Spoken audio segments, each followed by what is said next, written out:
எல்லாரும் எப்படி இருக்கீங்க? நல்லா இருக்கீங்களா? எல்லாரும் நல்லா இருக்கீங்கன்னு சொல்லி ஆண்டவருக்குள்ள விசுவாசிக்கிறேன். எல்லாருக்கும் இந்த வேளையில என் அன்பின் வாழ்த்துக்கள். குறிப்பா பிறந்த நாள், திருமண நாள் காணுகிற ஒவ்வொருவருக்கும் என் அன்பின் வாழ்த்துக்கள். இன்னைக்கு சிந்தித்து தியானிப்பதற்காக எடுத்துக்கொள்ளப்பட்ட வேத வார்த்தை, இன்று இரவு ஜபம் செய், நாளை பதில் காண்பாய்.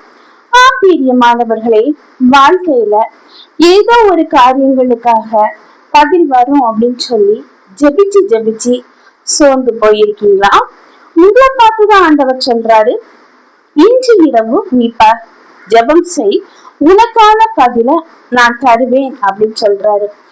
எத்தனையோ வருடங்கள் இல்லைன்னா எத்தனையோ மாசங்கள் ஜெபிச்சு ஜெபிச்சு அதுக்குள்ள பதில் வராம சோர்ந்து போயிருக்கிறேனே, இன்னைக்கு ராத்திரி நான் ஜெபம் பண்ணுனா நாளைக்கு பதில் வருமா அப்படின்னு சொல்லி ஒரு வித கொஸ்டினோட நீங்க இந்த வீடியோ பார்க்கலாம். பிரியமானவர்களே, நம்ம ஜெபிக்கிற ஜெபம் ஆண்டவருக்கு பிரியமான ஜெபமா இருக்கணும்.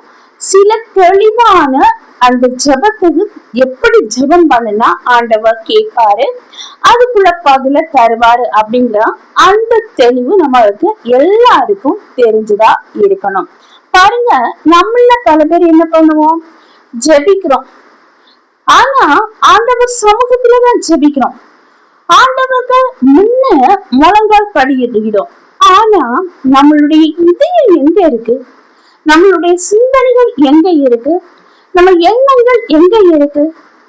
நம்மள பல பேர் நம்ம சரீரம் அதாவது முழங்கால் படியிட்டு நிற்கும். ஆனா நம்மளுடைய எண்ணங்களோ உலக பிரகாரமான காரியங்கள்ல சுத்தி தெரியும். கவலை நிரம்பியதா இல்ல சிந்தனை எங்கேயோ இருக்கும். இப்படியெல்லாம் ஜெபிக்கும் போது அந்த ஜெபம் கேட்கப்படாது. நம்ம ஜெபி கேட்கப்படணும் அப்படின்னா நாம் ஜெபிக்கிற ஜெபம் ஒரு மனதோடு கூடிய ஜெபமா இருக்கணும். நம்மள அந்த ஒரு மன ஜெபம் இருக்கும் போது நம்ம என்ன காரியங்களுக்காக ஜெபிக்கிறோமோ அந்த காரியத்துல அற்புதத்தை ஆண்டவர் செய்வாரு.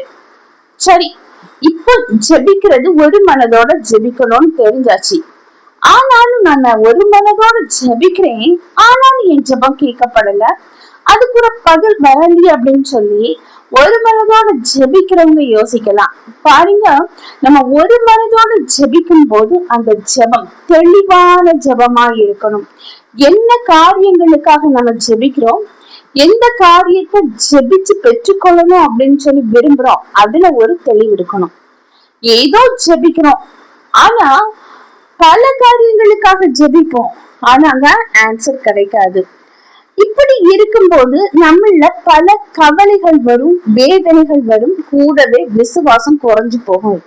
பாருங்க, முதல்ல நான் என்ன சொன்னேன், ஜெபம் ஒரு மனதோடு ஜெபிக்கணும், அந்த ஜெபத்துல ஒரு தெளிவு இருக்கணும்னு சொன்னேன். மூணாவது என்ன சொல்றேன் அப்படின்னா, நீங்க ஜெபிக்கிற ஜெபங்கள் விசுவாசம் நிறைஞ்சதா இருக்கணும். ஆமீன், ஹல்லேலூயா. ஒரு மனதோடு ஜெபிச்சு தெளிவோடு ஜெபிச்சாலும் உங்ககிட்ட நீங்க ஜெபிக்கிற ஜெபத்துல ஒரு விசுவாசம் இருந்தால் கண்டிப்பா அந்த ஜெபத்திற்குரிய பதில் கடந்து வரும். அந்த விசுவாசம் கெட்டியா இருக்கணும்.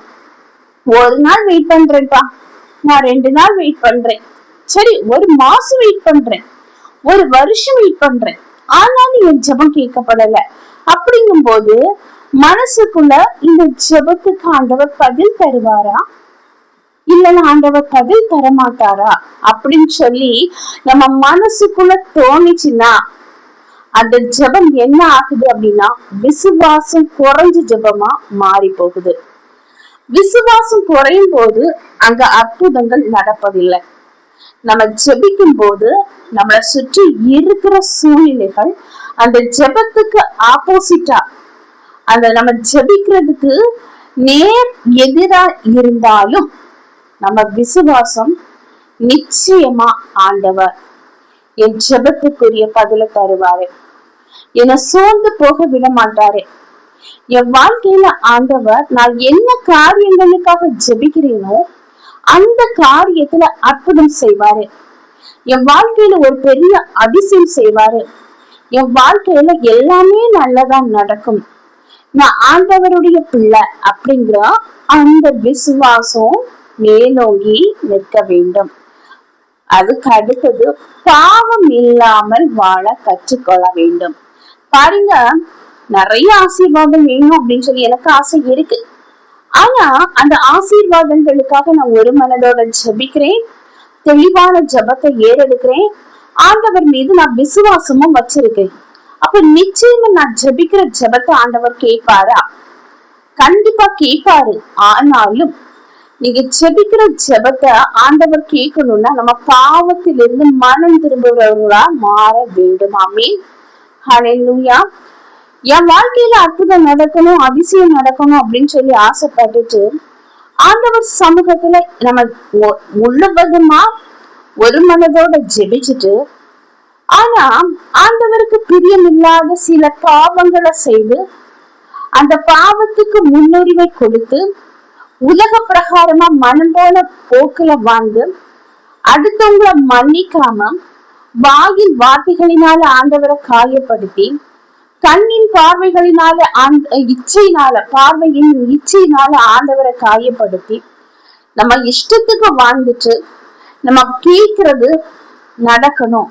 ஆண்டவர் என்னுடைய வாழ்க்கையில நான் ஜபிக்கிற காரியத்தை அற்புதம் செய்யணும், அதுவும் இன்னைக்கு செய்யணும் அப்படின்னு சொல்லி நினைச்சோம்னா நிச்சயமா நம்ம பாவங்கள்ல இருந்து மனம் திரும்பாமல் எப்படி ஜெபித்தாலும் அந்த ஜெபங்கள் கேட்கப்பட மாட்டாது. நம்ம பாவம் செய்யும் போது சில பாவங்கள் மனிதனுக்கு தெரியாம இருக்கலாம், ஆனால் ஆண்டவரு கண்களுக்கு தெரியாம இருக்கவே இருக்காது. நம்ம இருதயத்தின் யோசனைகளை அறிஞ்சவர், தாயின் கருவில் இருக்கும் போதே பெயர் சொல்லி அழைத்த தேவன், நம்மள கண்ணின் கருவிழி போல பாதுகாத்துட்டு இருக்கிற கடவுள் நம்ம செய்கிற பாவங்களை நிச்சயமா அறிஞ்சிருப்பாரு. என் அருமையான மகளே, என் அருமையான மகனே, இன்றே பாவத்திலிருந்து மனம் திரும்புன்னு சொல்றாரு. நம்ம பாவத்திலிருந்து மனம் திரும்பி ஆண்டவர் மீது விசுவாசம் வச்சு ஒரு மனதோட ஜெபிக்கும் போது, தெளிவான ஜெபத்தை நம்ம ஏறெடுக்கும் போது, ஆண்டவருக்கு பிரியமான காரியங்கள்ல நடக்கும் போது, அவர் வார்த்தைக்கு முதல் இடம் கொடுத்து வழி நடக்கும் போது நம்ம நிச்சயமா நம்ம ஜெபிக்கிற ஜெபத்தை ஆண்டவர் கேட்பாரு. கண்டிப்பா உங்க வாழ்க்கையில நீங்க என்ன காரியங்களுக்காக ஜெபிக்கிறீங்களோ அந்த காரியத்துல ஆண்டவர் நிச்சயமா அற்புதத்தை செய்வாரு. இப்ப நம்ம பைபிள்ல மார்க்கு 11வது அதிகாரம் 24வது வசனத்தை எடுத்து நம்ம படிக்கும் போது, ஆதலால் நீங்கள் ஜெபம் பண்ணும் போது எவைகளை கேட்டுக் கொள்வீர்களோ அவைகளை பெற்றுக் கொள்ளுவோம் என்று விசுவாசியுங்கள், அப்பொழுது அவைகள் உங்களுக்கு உண்டாகும் என்று சொல்லுகிறேன். ஆமென். ஹல்லேலூயா. ஆதலால் நீங்கள் ஜெபம் பண்ணும்போது நீங்க என்ன காரியங்களுக்காக ஜெபிக்கிறீங்களோ அந்த ஜெபத்தை பண்ணும்போது எவைகளை கேட்டு கொள்ளணும் அப்படின்னு சொல்லி நீங்க நினைக்கிறீங்களோ, தெளிவா நினைக்கிறீங்களோ அவைகளை பெற்றுக்கொள்ளுவோம் அப்படிங்கிற ஒரு விசுவாசம் உங்களுக்குள்ள இருக்கும்போது அவைகள் அப்பொழுது உங்களுக்கு ஆண்டவர் மூலம் கிடைக்கும். பாருங்க, நம்ம வாழ்க்கையில ஜெபம் பண்ணும்போது நம்ம கேக்குறது எல்லாம் கிடைக்கும் அப்படின்னு சொல்லி ஒரு நம்பிக்கையோட ஜெபிக்கணும் அப்படின்னு சொல்லி பைபிள் வசனம் சொல்லுது. நீங்க உங்க வாழ்க்கையில ஏதோ ஒரு ஆசீர்வாதங்களுக்காக நீங்க ஜெபிச்சுட்டு இருக்கலாம், வருஷக்கணக்கா நீங்க ஜெபிக்கலாம், நாட்கள் கணக்கா ஜெபிக்கலாம், ஆனாலும் அந்த ஜெபம் கேட்கப்படலையா? இன்றைய நாள்ல விசுவாசத்தோட உங்க வாழ்க்கையில என்ன காரியங்களுக்காக நீங்க ஜெபிக்கிறீங்களோ அந்த காரியத்தை ஆண்டவர் நிச்சயமா தருவாரு. இப்போ சின்ன பிரேயர் பண்ணலாமா? அன்பின் பரலோக தந்தையே, அப்பா, இந்த அருமையான வேலைக்காக நன்றி ஆண்டவரே. ஏதோ ஒரு காரியங்கள் நடக்கணும் அப்படின்னு சொல்லி வெகு காலமா ஜெபிச்சு சோர்ந்து போயிருக்கிற ஒவ்வொருவருடைய வாழ்க்கையிலும் அப்பா, நீங்க ஜெபிக்கிற காரியத்துல ஒரு பெரிய அற்புதம் செய்ய வேண்டும். அதிசயம் செய்ய வேண்டும் என்று ஜெபிக்கிற ஆண்டவரே. அப்பா, நீங்க எங்க வாழ்க்கையில நாங்க எந்த காரியத்துக்காக ஜெபிக்கிறோம் அப்படின்னு சொல்லி உங்களுக்கு தெரியும். நீங்க ஜெபிச்சதற்கான பதில தருவீங்க அப்படின்னு சொல்லி நாங்க விசுவாசிக்கிறோம் ஆண்டவரே. அப்பா, நீங்க அங்க வாழ்க்கையில அற்புதம் செய்வதற்காக நன்றி, அதிசயம் செய்வதற்காக நன்றி. ஒவ்வொருவரையும் தாழ்த்தி உம்முடைய கரத்தில் ஒப்படைக்கிறேன். நீங்க பொறுப்படுத்தி வழி நடத்தி செல்லுங்க. மீட்பர் இயேசுவின் மூலம் ஜெபம் கேளும் அன்பு நிறைந்த பரம தந்தையே. ஆமென், ஆமென்.